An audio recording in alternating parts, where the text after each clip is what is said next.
الله نحمده ونستعينه ونستغفره ونعوذ بالله من شرور أنفسنا ومن سيئات أعمالنا من يهده الله فلا مضل له ومن يضلل فلا هادي له وأشهد أن لا إله إلا الله وحده لا شريك له وأشهد أن محمدا عبده ورسوله أما بعد فإن خير الحديث كتاب الله وخير الهدي هدي محمد صلى الله عليه وآله وسلم وشر الأمور محدثاتها وكل محدثة بدعة وكل بدعة ضلالة وكل ضلالة في النار. اللهم صل وسلم على نبينا محمد وبارك وسلم وصل عليه. أعوذ بالله من الشيطان الرجيم من همزه ونفخه ونفثه. يا أيها الذين آمنوا كونوا قوامين بالقسط شهداء لله ولو على أنفسكم. عیوب اور نقائص سے منزہ اور پاکیزہ تمام قسم کی حمد و ثنا اللہ وحدہ لا شریک لہ کے، اور درود السلام شفیع للمذنبین خاتم النبیین رسول کریم رؤوف الرحیم صلی اللہ علیہ وآلہ وسلم کی ذات اقدس پر.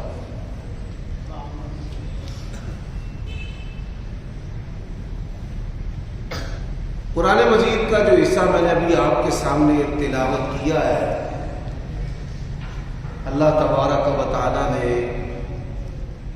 اہل ایمان کے لیے اس میں ایک حکم ارشاد فرمایا ہے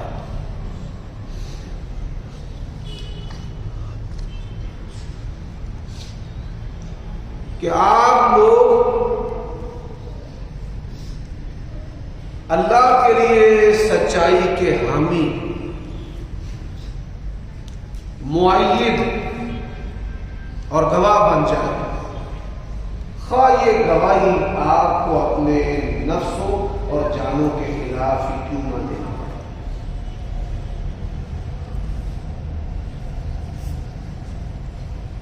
حضرات، سونے کے پانی کے ساتھ لکھے جانے والے یہ الفاظ دین اسلام کے علاوہ دنیا کے کسی مذہب کے اندر بھی موجود نہیں. عزت دینے والا اور ذلیل کرنے والا اللہ ہے، اور موت و حیات کا مالک بھی اللہ ہے. قید میں ڈالنے اور ڈلوانے والا بھی اللہ ہے، اور وہاں سے رہا کرنے والا بھی ہے. اس لیے گواہی دینی ہے تو سچی ہے. خواہ تمہیں اپنے نفس کے خلاف ہی گواہی کیوں نہ دینا پڑے. گزشتہ خطبہ جمعہ کے اختتام میں نے کہا تھا کہ الیکشن کا دورہ ہے. اسلام کے اندر جو اصول قیادت ہے وہ کیا ہے، اس حوالے سے بات ہو. سب سے پہلی نصیحت کسی بھی سیاسی پارٹی کے قائد کو اس کے کارکنان کو کافر کہنا، لعنتی کہنا یا جہنمی کہنا یہ کسی بھی مسلمان کے لیے درست اور جائز نہیں ہے. خواہ وہ پرویز مشرف جیسا ظالم ہی کیوں نہ ہو، حجاج بن یوسف جیسا ظالم ہی کیوں نہ ہو. ہمارے یہاں رواج ہے ممبروں کے اوپر جو ہے وہ حاکم وقت پر یا کسی سیاسی پارٹی کے اوپر جو ہے وہ لعنت ڈالی جاتی ہے. یہ پہلی بات. دوسری بات، اللہ تبارک و تعالی نے فرمایا لا یجرمنکم شنآن قوم الا الا تعدلوا اعدلوا هو اقرب للتقوی. کسی قوم کی دشمنی تمہیں یہاں تک نہ لے جائے کہ تم عدل نہ کرو. عدل کرو، یہی تقوی کے قریب ترین. آپ کسی بھی سیاسی قائد کا انتخاب کسی کی مخالفت میں مت کریں کہ مجھے فلاں پارٹی اور اس کا لیڈر جو ہے وہ پسند نہیں ہے، لہذا میں اس کی ضد کے اندر فلاں اس کو پسند کرتا ہوں. تیسری نصیحت، آپ اس کو اگر ووٹ دیں گے تو جنتی ہے، اور اگر آپ اس کو ووٹ نہیں دیں گے تو آپ جہنمی ہیں. یہ جنت اور جہنم کی جو تقسیم ہے یہ بھی اللہ تبارک و تعالیٰ کے ہاتھ میں ہے. سیاسی اور مذہبی جو قائدین ہیں یہ ان کے ہاتھ میں نہیں.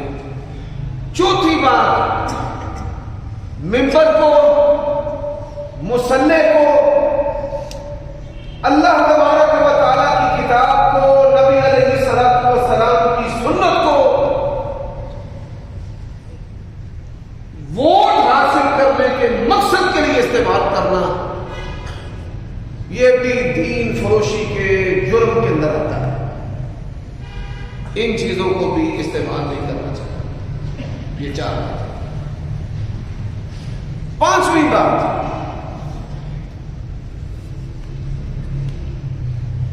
قل اللہم مالک الملک تؤتی الملک من تشاء وتنزع الملک ممن تشاء وتعز من تشاء وتذل من تشاء بیدک الخیر انک علی کل شیء قدیر.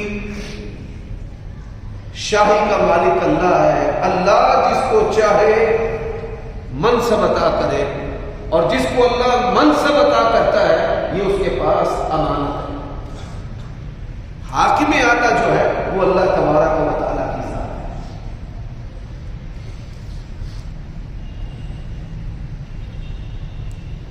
عہدہ جو ہے یہ طلب بھی کرنا چاہیے. ہمارے جو حکمران ہیں وہ اپنے دعووں کے اندر، منشور کے اندر بے بس کیوں ہو جاتے ہیں؟ نبی علیہ الصلوۃ والسلام نے فرمایا جو عہدے کی طلب کرتا ہے اللہ تعالیٰ اس کی مدد نہیں کرتا.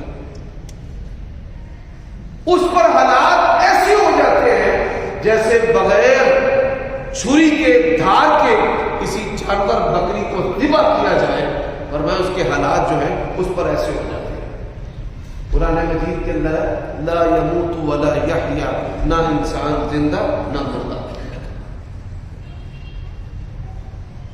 نبی علیہ الصلوۃ والسلام بعض صحابہ کی بڑی قدر کرتے تھے. آپ ان کو بڑی اہمیت و عزت دیتے تھے. اس کی بڑی ساری وجوہات اور اسباب ہیں. ان میں سے ایک صحابی ہے جن کا نام ابو موسیٰ الاشعری رضی اللہ تعالی عنہ. ان کی جو قوم ہے وہ ان سے کیسی محبت کرتی تھی، ان کی گواہی پر پورا قبیلہ مسلمان ہو گیا. اندر سے بھی وہ پاکیزہ تھے. تو نبی علیہ الصلوۃ والسلام سیدنا ابو موسیٰ الاشعری رضی اللہ تعالیٰ عنہ کو بڑی قدر کی نگاہ سے دیکھتے تھے. 2 آدمیوں میں اللہ تعالیٰ عنہ کے ذریعہ نبی علیہ السلام سے اپوائنٹمنٹ لی، وقت کہ ہم نے آپ سے کوئی خاص بات کرنی، آپ صلی اللہ علیہ وآلہ وسلم نے وقت دے دیا۔ اب خاص وقت لینا کہ جس میں کوئی اور نہ ہو، ہم ہوں اور نبی علیہ السلام۔ اس کی چند مثالیں ملتی ہیں 23 سالہ دور نبوت اور رسالت۔ نبی علیہ السلام نے ان کو مخاطب کیا اور کہا کیا بات کرنا چاہتے ہو؟ انہوں نے کہا جی ہمیں بڑا تجربہ ہے، ہم انتظامی امور چلانے کے بڑے ماہر ہیں، آپ ہمیں یمن کے ایک حصے کا گورنر بنا دیں، عامل بنا دیں، ذمہ دار بنا دیں، وہاں کا حاکم ہمیں کر دیں۔ نبی علیہ السلام آپ غصے میں آ گئے۔ حضرات جن بندوں کا انتخاب اللہ کرتا ہے نا، ان بندوں کو صلاحیتیں بھی اللہ عطا کرتا ہے۔ تو آپ صلی اللہ علیہ وآلہ وسلم نے خاص اور صاف انکار کر دیا، فرمایا عہدے مانگنے والوں کے لیے محمد رسول اللہ کے پاس کچھ نہیں۔ حضرت ابو موسیٰ الاشعری کی طرف نبی علیہ السلام نے خفگی کے ساتھ جب دیکھا بڑا سنجیدہ چہرہ، تو وہ ڈر گئے کہ نبی علیہ السلام کہیں مجھ سے ناراضگی کا اظہار نہ کر دیں، مجھے ڈانٹ نہ دے۔ کہنے لگے یا رسول اللہ والذی بعثک بالحق، اللہ کی قسم ہے جس نے آپ کو سچا نبی رسول بنایا، مجھے ان کے ارادے کا اور ان کے مطالبے کا اور ان کے ذہن کا پتہ ہی، اگر مجھے پتا ہوتا تو میں کبھی بھی نہ لے کر آتا۔ اس سے ایک تو عقیدے کی گتھی جو ہے وہ سلجھ جاتی ہے کہ یہ غیب کا علم جو ہے یہ ولیوں کو بھی نہیں ہے، صحابہ سے بڑھ کر کون ولی ہو سکتا ہے؟ تو نبی علیہ السلام نے کہا ابو موسیٰ میں تمہیں یمن کا گورنر بناتا ہوں۔ مانگنے تو وہ آئے تھے، کہنے لگے یا رسول اللہ میرے اندر تو صلاحیت نہیں ہے۔ فرمایا چل تو یمن کا گورنر ہے، بغیر مانگے جس کو اللہ یہ منصب عطا کرتا ہے اللہ تبارک و تعالیٰ اس کی مدد کرتا ہے۔ اب نبی علیہ السلام نے مدینہ کے اندر ریاست قائم کی۔ اس ریاست کے اندر بعض صحابہ کرام کو آپ نے جہاد و قتال، جنگی امور کا سپہ سالار، ذمہ دار، امیر مقرر کیا۔ اور یہ بات یاد رکھیں، جنگی امور کا کسی کو امیر مقرر کرنا یہ بھی بڑی اہمیت کی بات ہے۔ ریاستیں جو ہیں وہ اس پر قائم رہتی ہیں، اور ایسے صحابہ کرام میں خالد بن ولید رضی اللہ تعالیٰ عنہ، اسامہ بن زید رضی اللہ تعالیٰ عنہ، یہ صحابہ کرام جو ہیں جنگجو صحابہ کرام ممتاز۔ لیکن یہ جو جنگیں ہیں یہ ریاستی امور میں سے ایک امر ہے۔ اب جو ریاستی امور ہیں دیگر، ان میں خلفائے راشدین سمیت معاذ بن جبل رضی اللہ تعالیٰ عنہ کو بھی بڑا شان ہے۔ یہ بالکل نوجوان تھے۔ آج کل ہمیں یہی جھانسے دیے جاتے ہیں نا کہ ہم اختیارات کی منتقلی کر رہے ہیں، عورتوں کو بھی خود مختار، بوڑھوں کو بھی خود مختار، لیڈی کونسلر، کسان کونسلر، نوجوانوں کو بھی خود مختار، یہ جھانسے ہیں۔ تو معاذ بن جبل رضی اللہ تعالی عنہ تمام صحابہ کرام میں سے اپنی عمر کے لحاظ سے ممتاز ہے۔ وہ 20 سال کی عمر میں نبی علیہ السلام نے ان کو یمن کا گورنر بنایا، اور یہ کوئی 30 سال کی عمر کے قریب دنیا سے وفات پا کر چلے گئے۔ تو ان کی وبا پھیلی، اس قوم کی وبا کی وجہ سے ان کی شہادت۔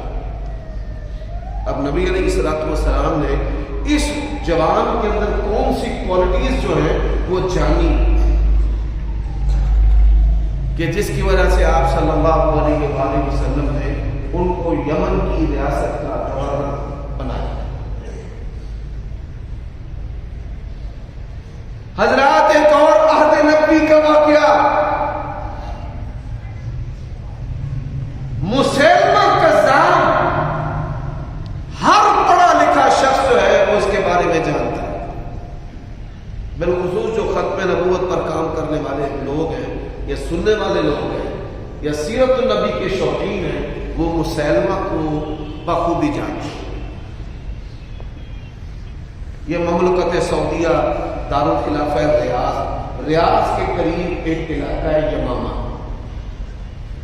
عہد نبوی میں بڑا سا سبز و شاداب تھا، میٹھا پانی تھا، کھجوریں تھیں، باغات تھے، تجارت کا مرکز تھا. تو یہ نبی علیہ الصلوۃ والسلام کے پاس آیا. آپ صلی اللہ علیہ وسلم کی شخصیت کو دیکھ کر ششدر اور حیران رہ گیا، ورطہ حیرت میں پڑ گیا کہ میں نے بڑے بڑے دنیا کے بادشاہ دیکھے، جعلی اور بناوٹی حیرت، جعلی اور بناوٹی ان کے بڑے بڑے دربار، پروٹوکول، ان تک رسائی بڑی مشکل.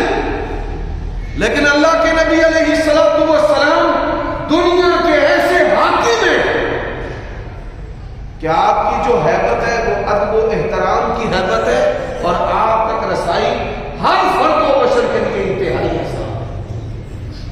جو مرضی آ کر مل لے نبی علیہ السلام.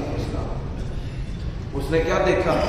اس نے دیکھا کہ دنیا کے بادشاہوں کو بھی یہ جاہ و جلال حاصل نہیں ہے. وضو قطرے نکلتے پچ پچ کے پکڑتے. صحابہ کرام تو وضو کے قطرے زمین پر نہیں گرنے دیتے، بال نہیں گرنے دیتے، آپ کا لعاب مبارک نہیں گرنے دیتے. اس کے دماغ کے اندر یہ خیال پیدا ہوا کہ کیوں نہ نبی علیہ الصلوۃ والسلام سے آپ کی جو لیاقت ہے، یعنی آپ کی جانشینی، کہ آپ کے بعد میں ہوں گا. آپ صلی اللہ علیہ وآلہ وسلم کے ہاتھ میں کھجور کی خشک ٹہنی تھی. اس نے کہا بڑی بہادر قوم ہے، جنگجو ہے، گھروں میں دنیا کا مال و متاع وافر ہے، انقلاب برپا کر کے رکھ دیں گے. میں آپ کے بعد جانشین ہوں. اللہ کے نبی علیہ السلام نے فرمایا تو میرے بعد میری جانشینی مانگتا ہے، میں تیرے مانگنے پر یہ کھجور کی خشک ٹہنی بھی تجھے دینے کے لیے تیار. اچھا وہ اپنے علاقے میں چلا گیا، سربراہ تو پہلے ہی تھا، اس نے اپنے علاقے میں جا کر نا نبی ہونے کا دعویٰ کیا. اب نبی کی جو شان ہے، دنیا کے تمام انسانوں کے پسینے سے بو آتی ہے. نبی کی شان یہ ہے کہ نبی کے پسینے سے، کستوری سے بڑھ کر خوشبو آتی ہے. آپ صلی اللہ علیہ وآلہ وسلم کی شخصیت اور آپ کی پرسنالٹی ایک مثل و بے مثال ہے. اس موضوع پر کئی خطبات جمعہ میں اگر ہم کتاب اللہ اور سنت رسول کا مواد پیش کریں تو وقت تھوڑا، لہذا اختصار سے میں یہ بات کرنا چاہتا ہوں کہ یہ عہدے مانگنا اور عہدوں کے لیے اپنے آپ کو جو پیش کرنا ہے، یہ دین اسلام کے اندر پسندیدہ ہے. حضرات اب آئیے، ہمارے کچھ نعرے ہیں، میں ان نعروں پر بات کرنا چاہتا ہوں. جو تنظیم پرست لوگ ہیں نا وہ مجھ سے بڑا ناراض ہوں گے. وہ تنظیمیں مذہبی ہوں، وہ سیاسی ہوں. ہم دین کو چند چیزوں کے لیے سمجھتے ہیں، باقی چیزوں پر نہ ہم کام رکھتے ہیں نہ اس پر عمل کرتے ہیں. کوئی نماز والا مسلمان ہے، اسلام کو اپنی تجارت کے لیے استعمال کر رہا ہے. مجموعی طور پر ہم ظلم کر رہے ہیں. اچھا جی، پہلا جو سلوگن ہے وہ کیا ہے؟ اپنے سیاسی لیڈر کے لیے یا مذہبی مولوی کے لیے ہم کیا کہتے ہیں؟ اللہ اکبر اور فلاں رہبر. یہ شرک فی رسالہ نہیں تو اور کیا ہے؟ اللہ اکبر ہے اور محمد رسول اللہ رہبر ہے. آپ کے علاوہ رہبر کامل کوئی انسانوں کا ہو ہی نہیں سکتا، نہ سیاسی طور پر نہ مذہبی طور پر.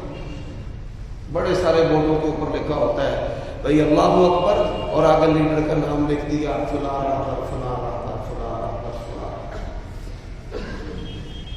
یہ قرآن مجید کی آیات کی واضح طور پر مخالفت ہے.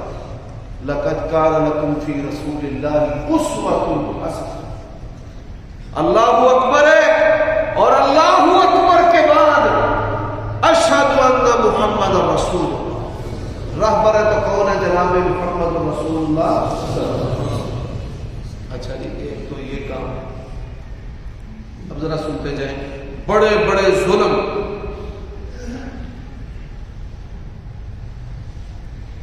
فلاں تیرے جانثار بے شمار بے شمار اپنے لیڈر کا نام لیتے کسی کا. یا آپ نے سنا ہوگا بچپن سے لے کر اب تک آپ سنتے آ رہے ہیں، اللہ کی قسم ہے یہ شان صرف محمد رسول اللہ کی ہے. حضرت ابو بکر عمر کی نہیں. کیا آپ کہتے ہیں موت کے لیے ہم نے اگر بیعت کی ہے تو رسول اللہ کے ہاتھ پر جان قربان کرنا جو ہے یہ شان. حضرت ابو بکر صدیق رضی اللہ تعالی عنہ، ان کے سامنے ایک بندہ ان پر تان کرنے لگا، تنقید کرنے لگا. تو جو ان کے ساتھی تھے، سپاہی تھے، انہوں نے کہا امیر المومنین اجازت دے کر اس کی گردن کا. وہ فرمانے لگے کہ یہ شان صرف رسول اللہ کی ہے، کیا آپ کی کوئی توہین یا تنقید کرے یا تنقید کرے اس کی گردن اتاری جائے. یہ نہیں کہ کوئی بندہ ہمارے اوپر تنقید کر دے ہم کہیں کاٹے اتار. اچھا جی، اسی کے ساتھ ساتھ کیا کہتے ہیں؟ امیر تیرا ایک اشارہ، قائد تیرا ایک اشارہ، حاضر حاضر خون ہمارا. اور یہ شان صرف رسول اللہ صلی اللہ علیہ وسلم کے لیے ہے. یہ نہیں کہ کوئی شخص کھڑا ہو مذہبی سیاسی جماعت بنائے اور امت جو ہے اس کے لیے اپنا خون پیش کرنا شروع. یہ لاشعوری طور پر یہ بھی نبوت اور رسالت پر ڈاکے ہیں کہ جو شان صرف اللہ تعالیٰ کی ہے، جو شان صرف رسول اللہ صلی اللہ علیہ وسلم کی ہے، ہم نے اس کے اندر اپنے مذہبی اور اپنے سیاسی جو عمراء اور قائدین ہیں ہم نے ان کو بھی اس کے اندر شامل کیا. اللہ کے لیے اس کو سمجھے. حضرات، اس حوالے سے جو اہم بات ہے وہ کیا ہے؟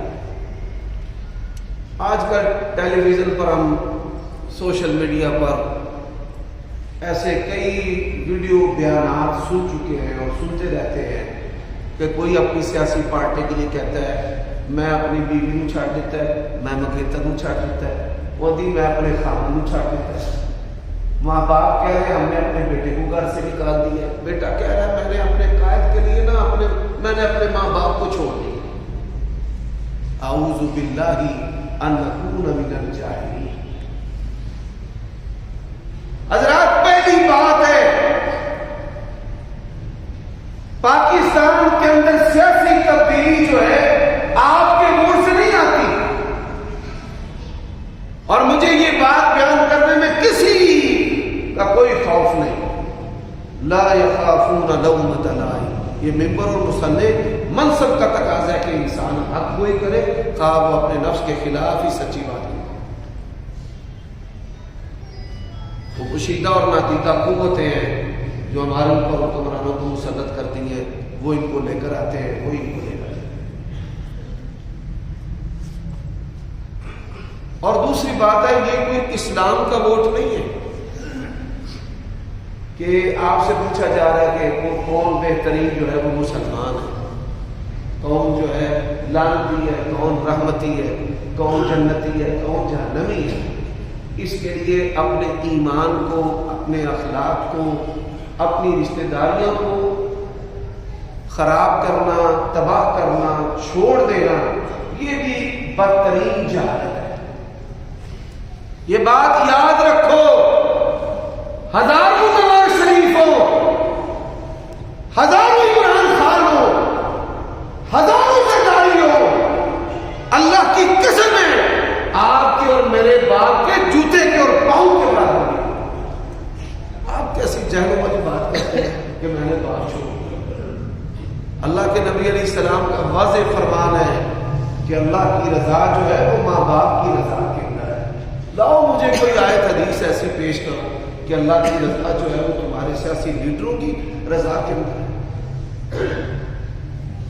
یہ وہ ٹیکنالوجی کے بار ہیں کہ جن باروں حملوں کے ذریعہ ہماری نوجوان نسل، افراد، بزرگوں، بوڑھوں کے ذہنوں کو تباہ کر دیا ہے، اور انہوں نے ان سیاسی چیزوں اور کاموں کے لیے اپنی رشتہ داریوں کو، اپنے نمازوں کو، اپنی عبادات کو تباہ و برباد کر کے رکھا.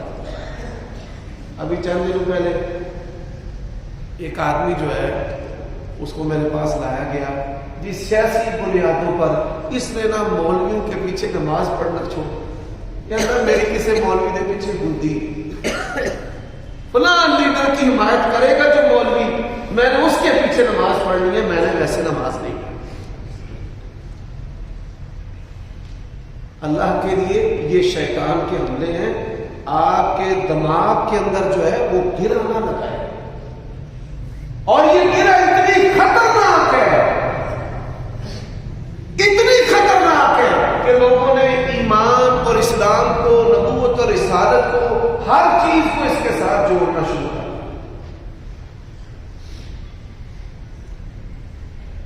اب میں چند باتیں جو ہیں وہ کرنا چاہتا ہوں کہ ووٹ جو ہے وہ کس کو دینا چاہیے. ایک تو پہلی گزارش ہے علماء سے، بڑے ادب کے ساتھ.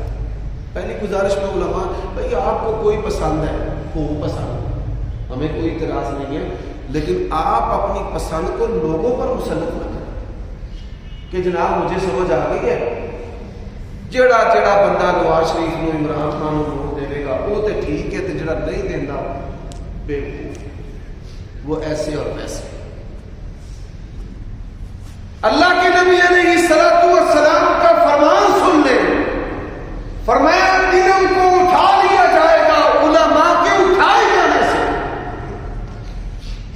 فرمایا اتخذ الناس رؤوسا جہالا، لوگ جو ہیں وہ جاہلوں کو اپنا بڑا بنا لیں گے.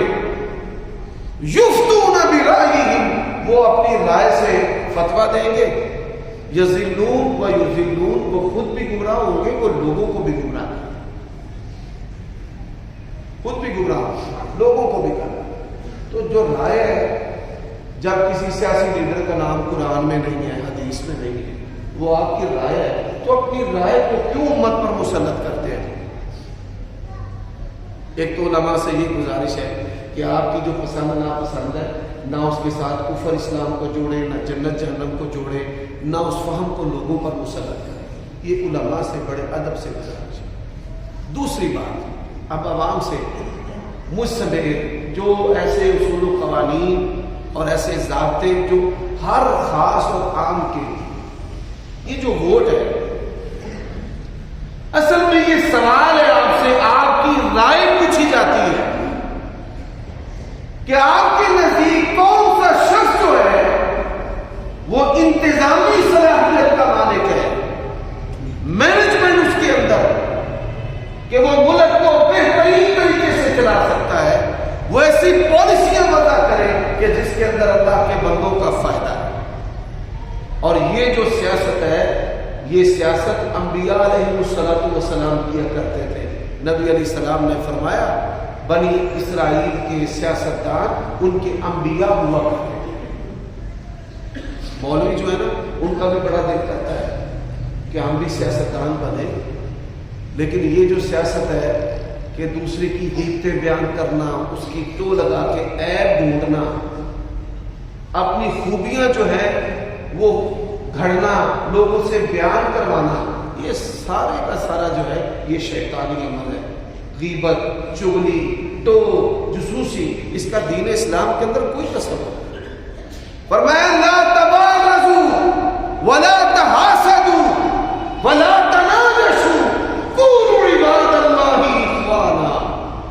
آپس میں ایک دوسرے سے بغض نہ رکھنا، حسد نہ کرنا ایک دوسرے سے، ٹو نہ لگانا، عیب نہ دوسرے کی تلاش کرنا۔ اللہ فرماتے ہیں میرے بندوں کی اگر عیب تلاش کرو گے قیامت کی ہولناکیوں کے اندر میں تمہیں ذلیل و رسوا کر کے رکھوں گا۔ اور اگر میرے کسی بندے کا عیب جان کر اس پر پردہ ڈال دیتے ہو، بیان نہیں کرتے، اللہ اس عمل کے بدلے قیامت کے دن جنت عطا کرے۔ اور ہمارا جو سیاسی نظام ہے، اس سیاسی نظام کے اندر اپنے منہ میاں مٹھو بننا اور پھر دوسرے کے عیب جو ہے ان کو بیان کرنا۔ اچھا بھائی، اللہ کے واسطے ایک ترلا میں نا اہل حدیث بھائیوں سے بھی کہہ رہے ہیں، ان سے بھی بات کر رہے ہیں۔ کیوں؟ ہم چاہتے ہیں کہ گل ساڈے مزاج کے مطابق کریں، ادھر ادھر بھی لے کے۔ حضرات، اگر کوئی دوسرا مسلمان جو آپ کی جماعت اور فرقے کا نہیں ہے، اگر اس کے اندر بہترین انتظامی صلاحیتیں ہیں، ہمیں اس کے حق میں رائے دینی چاہیے، سانو مسئلہ جو ہے وہ پوچھنا نہیں چاہیے۔ یا ایھا الذین آمنوا کونوا قوامین بالقسط۔ اور مولوی کے اندر دیکھو کئی جو وہ تو ویسے ہمیں منافق سمجھتے ہیں، انہوں نے بھی فارغ ہے، دیکھو مولوی اسی ساڈی محنت نہیں کر رہے، مولوی صاحب آپ سے مسجد نہیں چلتی، محلہ نہیں چلتا، گھر نہیں چلتا، ہم کیسے رائے دے دیں کہ آپ جو ہے وہ ملک چلانے کی صلاحیت رکھتے ہیں؟ تو یہ آپ دیکھیں کہ جس کے اندر انتظامی صلاحیت ہے، آپ اس کو اپنی عقل و بصیرت سے بہتر سمجھتے ہیں کہ یہ ملک چلانے میں بہتر ہے، یہ پالیسی بہتر ہے، یہ موٹی بہتر ہے، تو آپ اس کے بارے میں رائے دیں۔ اس کا تعلق مسلمانوں کے کسی بھی گروہ فرقے سے۔ اچھا، اب آخر میں کیا جو ہے وہ صلاحیتیں ہونی چاہیے؟ حضرات، نبی علیہ الصلوۃ والسلام جب کسی کو عامل بناتے، ذمہ داری سونپتے، تو آپ دیکھتے کہ ان میں قرآن مجید کو زیادہ یاد کرنے والا کون ہے، شریعت کا عالم کون ہے۔ اور صرف یہی نہیں، جب تدفین ہوتی تھی، جو آدمی جتنا قرآن مجید کو یاد رکھنے والا ہوتا، کرنے والا ہوتا، اس کو پہلے دفن کیا جاتا، اس کو زیادہ پروٹوکول ہوتی ہے۔ میں اس کی مثال دیتا ہوں۔ عمر بن سلمہ رضی اللہ تعالیٰ عنہ، آپ دیکھیں، اگر تو تعلیم ہو نا نوکریوں کے لیے، کہ بندہ تعلیم ایف ایس سی کر رہا ہے، بی ایس سی کر رہا ہے، ایم ایس سی کر رہا ہے، پی ایچ ڈی کر رہا ہے، کہ میں نے نوکری لگنا ہے، اور نوکری پیدا ہوتے ہیں، پھر لیڈر پیدا نہیں ہوتے۔ اگر آپ کا ذہن تعلیم دلوانے والوں کا، تعلیم حاصل کرنے والوں کا ذہنی نوکری کرنا ہے، تو پھر امت جو ہے وہ کیسے ترقی کر سکتی ہے؟ پیدا ہی نوکر ہوتے ہیں۔ قائدانہ صلاحیتوں کا جو مالک ہوتا ہے، سب سے پہلے جو چیز ہے کہ وہ شریعت کا، دین کا ماہر ہونا چاہیے۔ اگر دین کا، شریعت کا ماہر ہوگا، وہ خود بھی شیطان کے حملوں سے، کفار کے حملوں سے بچے گا اور اپنی رعایا کو بھی بچائے گا۔ عمر بن سلمہ رضی اللہ تعالی عنہ، یہاں پر بھی ایک بڑا مسئلہ ہے، بڑی جہالتوں نے ہمیں لپیٹا ہوا ہے، بڑی جہالتوں۔ آپ دیکھیں پاکستان کے اندر بڑے بڑے لوگ ہیں، پڑھے لکھے، ٹیکنوکریٹس ہیں، ماہر فن ہیں، ماہر تعلیم ہیں، پی ایچ ڈی ہے، اور میں نا اس امت کی بربادی اس کو بڑی کیوں ہو سکتی ہے کہ پی ایچ ڈی دا حامل جڑا ڈاکٹر ہے وہ ووٹ کیوں دے رہا ہے؟ انگوٹھا چھاپ، انگوٹھا چھاپ۔ نہ اس کے پاس تعلیم ہے، نہ اس کے پاس تجربہ ہے، اور تعلیم والا اور تجربہ والا ووٹ کس کو دے رہا ہے؟ انگوٹھا چاہتا ہے۔ یہ ہمارے نظام کی قباحتیں، بربادیاں۔ حضرات اسی طرح بڑے بڑے جو ماہر فن ہیں، آج تک 70 سالوں میں ہم ایسا نظام ہی نہیں بنا سکے کہ پڑھے لکھے اور تجربہ کار جو لوگ وہ آگے۔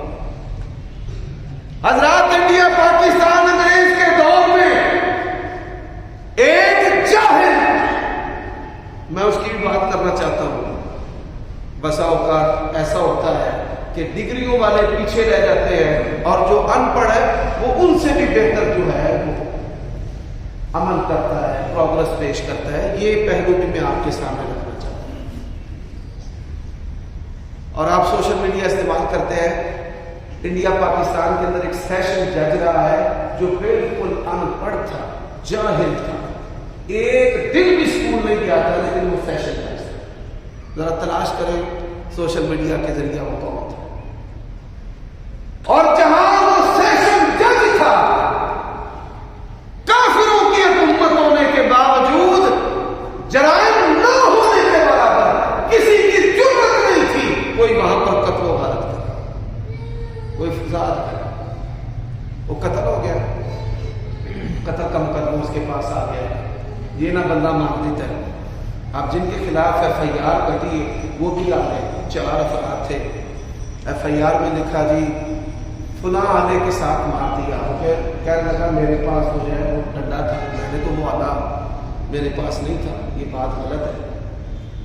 انہوں نے کہا چاہے 4 جڑے تو بندے ہو گئے جنہ دیتے پرچہ ہے، جنہ مارے ہے، اور رفڑ جو ہے وہ بحث ہو رہی ہے وکیلوں کی کہ نہیں ڈنڈا تھا، وہ کہتے ہیں نہیں کواڑا تھا، ٹوکا تھا۔ اس نے کہا یہ کون ہے؟ یہ جو 5واں بندہ بڑا بڑبڑ کرتا ہے۔ انہوں نے کہا جی یہ وکیل ہے، وکلا سے بڑی معذرت کے ساتھ بھائی ہم آپ کی عزت کرنے والے ہیں۔ انہیں کیا بھائی نہ پنجابوں فائل آ گئے، یہ قتل پینے کی کوشش کر رہے ہیں۔ اور جب اس نے یہ فیصلہ کیا، اس کا نتیجہ کیا ہوا کہ ریاست کے اندر کسی بندے کی جرأت نہیں تھی کہ وہ کسی پر ہاتھ اٹھائے اور ظلم و ستم کرے اور قتل و غارت کرے۔ حضرات دوسری جو خوبی ہے با کردار ہونا چاہیے، یہ نہیں جتنے بیوی ویکھی وہ رات ڈگ پر۔ ہمارے حکمران جو ہے ہماری پاکستان کی تاریخ کے اندر سیاہ سفید کی معنی جو ہے وہ ایک عورت گزری ہے جس کو جنرل رانی کہا جاتا ہے۔ جنرل رانی جو ہے جس کو کوئی کام لینا ہوتا، اتر پرتی کرانا ہوتا، پرائمری پاس اس بی بی نے ماسٹر سے بڑے بڑے بڑے عہدے دیتے ہوئے جنرل رانی جو۔ اسی طرح آج کی ہماری جو سیاست ہے وہ آپ دیکھ لیں، وہ بد کرداری سے متخلا بری اور پاک نہیں ہے۔ آپ بخوبی جانتے ہیں قائد کے اندر یہ خوبی ہونی چاہیے کہ جنسی طور پر اگر کوئی بندہ اس پر حملہ کرے، خوبصورت عورتوں کے ذریعہ یا نشے کے ذریعہ یا ایسی چیزوں کے ذریعہ، تو وہ کبھی بھی زیر نہ ہو۔ حضرات قائد کے اندر تیسری جو خوبی ہے، مال کا حریص نہیں ہونا چاہیے کہ کک بیکس اور کمیشن کے نام پر سیاہ و سفید کر کے رکھ دے، اس ملک کے بخیے جو ہے وہ جھیڑ کے رکھ دے۔ ہمارے ملک کے اندر ایسا ہوتا ہے، بڑے بڑے کمیشن کے نام پہ کیا کچھ نہیں ہوتا۔ میرے بھائیوں دوستوں، ماشاءاللہ اس ملک کے اندر اربوں خربوں سے چڑیا گھر جن کا دنیا کے اندر وجود نہیں، پل ایسے کہ جن کی مینٹیننس مرمت جو ہے وہ سالانہ کروڑوں خرچ ہوتے ہیں، لیکن ان پلوں کا وجود نہیں ہے۔ اور ماشاءاللہ الحاج، بڑی معذرت کے ساتھ حاجی لفظ تو چھوٹا ہے، الحاج جو کنسٹرکشن کمپنیوں کے مالک ہیں، ایسی چیزیں انہوں نے بنائی ہیں کہ انسان جو ہے وہ زمین بوس ہو کے مر گئے، عمارتیں پل گر گئے، تباہی پھیل کے رکھ دیا انہوں نے۔ تو قائد جو ہے جس طرح وہ دین کا ماہر ہونا چاہیے، فن کا ماہر ہونا چاہیے، جنسی چیزوں سے متخلہ اور بری ہونا چاہیے، اور پھر مال حریص۔ حضرات عمر بن عبد العزیز مانگنے والی عورت آئی، انہوں نے چراغ بجھایا اور اٹھ کر چلے گئے۔ مانگنے والی ایک عورت جو ہے وہ دوسری کو کہتی ہے یہ تو ایڈا شروع میں انہیں دیوا نہیں بلن دیتا تھے، سانو ایک ہی دے۔ سونے کا سکہ جو ہے وہ خیرات کر رہے، انہیں پوچھ لیا بیویاں، انہیں کہا بھائی میاں دیوا کیوں بجھایا ہے؟ فرمانے لگے ریاستی کام کر رہا تھا، بیت المال سے دیا چل رہا تھا، خیرات دینا میرا ذاتی عمل ہے، اور ذاتی عمل کے دوران میں ریاستی مال جو دیا ہے اتنی اسراف اور فضول خرچی بھی گوارا نہیں کر۔ اللہ نے مجھ سے پوچھ لیا، میں اللہ کو کیا جواب دوں؟ حضرات یہ خوبیاں جو ہیں انتظامی بندوں کے اندر ہونی چاہیے کہ آپ دیکھیں ہمارے علاقے کا جو بندہ کھڑا ہے الیکشن میں، وہ کسی بھی پارٹی کے ساتھ ہے، اس کا کوئی بھی نشان ہے، یہ خوبیاں اس کے اندر ہے، وہ دیندار ہے، وہ نمازی ہے، وہ ماہر فن ہے، پھر عورتوں کے معاملات کے اندر تو نہیں ہے، اس کا کوئی تھیٹر تو نہیں چلتا، اس کا کوئی جوا خانہ تو نہیں ہے، وہ کنجریوں کا رقص تو نہیں کراتا، وہ قبضے تو نہیں کرتا۔ اگر یہ چیزیں نہیں ہیں ان کے اندر، وہ ہیروئن اور نشہ مافیا کی سرپرستی تو نہیں کرتا، وہ واپڈا کی تارے جو ہے وہ چوری کر کے بٹیوں کے اندر تو نہیں گلا لیتا۔ یہ چیزیں دیکھ لیں، اگر نہیں ہے تو پھر آپ اس کو ووٹ دیں، پھر آپ کا فیصلہ جو ہے وہ درست ہے۔ اچھا بڑے سارے مذہبی برانڈ بھی آ گئے ہیں، 5 سالوں میں ہم ان کو جانتے نہیں، آپ وہ بھی ہیں، یہ بھی ایک بڑا مسئلہ ہے۔ اب وہ چاہتے ہیں بھائی نعت جلوہ کروں گا، کوئی مقام نہیں ہے ان حالات کے اندر کہ آپ کے اندر یہ خوبی، یہ صلاحیت، اس کام کو کرنے کی خوبی اور صلاحیت ہونی چاہیے، اور اسی صلاحیت کی بنیاد پر عمر بن سلمہ رضی اللہ تعالیٰ عنہ کو نبی علیہ السلام نے قوم کا امام مقرر کیا تھا، بڑے بڑے بزرگ وہاں پر تھے، لیکن جب قرآن سنا گیا سب سے زیادہ قرآن ان کو یاد تھا۔ 7 سال کی عمر میں رسول اللہ نے ان کو قوم کا امام بنا دیا۔ ایک سوال کرنا چاہتا ہوں، حضرت عمر کا جو مشیر تھا، سیاسی مشیر وہ کون تھے؟ آپ یہ سن کر حیران ہوں گے، عمر بن خطاب رضی اللہ تعالیٰ عنہ خلیفۃ المسلمین، ان کے جو سیاسی مشیر تھے ان کی عمر 15 سال تھی اور نام عبداللہ ابن عباس تھا، جو قرآن کے مفسر تھے، قرآن کے عالم تھے۔ ایسے ان چیزوں کو سامنے رکھیں۔ اللہ تعالیٰ مجھے اور آپ کو برکت دے۔